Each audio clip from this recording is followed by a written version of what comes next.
पंतप्रधान मोदींनी जे देशाला आवाहन केलेलं आहे काय सांगाल?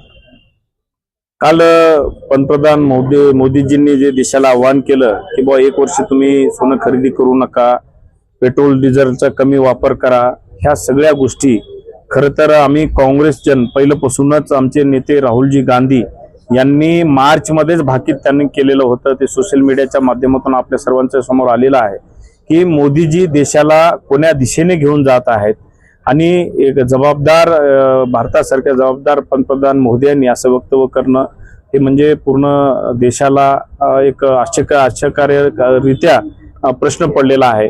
कारण ज्या प्रकारे त्यांनी सांगितलेलं आहे की तुम्ही 1 वर्ष सोनं खरेदी करू नका, पेट्रोल डिझेल वापर कमी करा, याच्यावरून असं दिसतंय की भारत देश आता कोणत्या दिशेने या आगेकूच या ठिकाणी करत आहे. लॉकडाऊन पडण्याचे अफवा पसरत आहे आणि त्यांनी सांगितलं ना, वर्क फ्रॉम होम तुम्ही वाढवा, पेट्रोल डिझेल वापरू नका, बाहेर फिरणं कमी करा.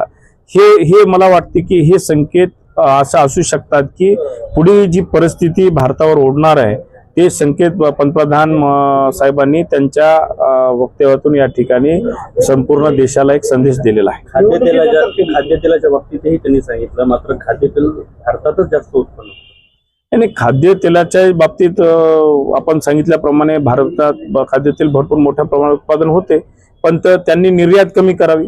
भारतातल्या लोकांना जर बाहेर निर्यात कमी केली तर भारतातल्याच लोकांना खाद्यतेलाची किमती थोड्याशा कमी केल्या तर सामान्य लोकांना थोडंसं सोयीस्कर होईल. निवडणुकीनंतर ही घोषणा केली का?